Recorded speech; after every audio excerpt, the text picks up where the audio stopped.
চাচা আবু জেহেলকে চাচা আবু তালেব মেরে এসে বলছেন, বাতিজা আর কান্না করো না। আরে 6-7 বছর বয়স, বাতিজা গো আমি আবু জেহেলের চর মেইরা রক্ত বের করে ফেলছি। বলে, চাচা আপনিও আমার চাচা, সেও আমার প্রতিবেশী চাচা, আপনি আমার আপন চাচা আর সে আমার প্রতিবেশী চাচা, আপনি তাকে মেরেছেন, এতে আমি খুশি হই নাই। আপনি তাকে মাফ করে দিতেন আর আপনি একবার আমার সাথে পড়তেন লা ইলাহা ইল্লাল্লাহ, বলে আমি অনেক বেশি খুশি হয়ে যেতাম।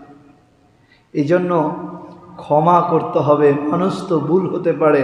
আমরা দেখতে পাচ্ছি সেই 7-8 বছর আগে যে ইস্যুগুলোকে সামনে এনে স্বৈরাচারী এই দেশ থেকে আমাদের হৃদয়ের স্পন্দন, আমাদের আল্লামা সাঈদীর পরে যিনি তার স্থান বর্তমান যেতে যাচ্ছেন, পেতে যাচ্ছেন, তার বিরুদ্ধে আবার সেই 7 বছরের আগের অভিযোগ এনে আবার সুন্নিয়তের নামে কিছু সিন্নিখোররা চেষ্টা করছে তাকে এই দেশ থেকে তাড়াও।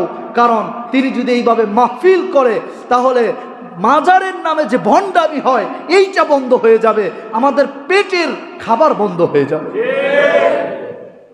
আমি বলছি না আপনারা মাজার ভেঙে দিবেন, ভণ্ডামি তো সাপোর্ট করা যায় না।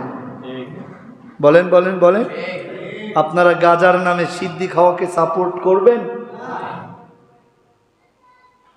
শরবত খাওয়ার নামে নেশা খাওয়াকে আপনারা সাপোর্ট করবেন?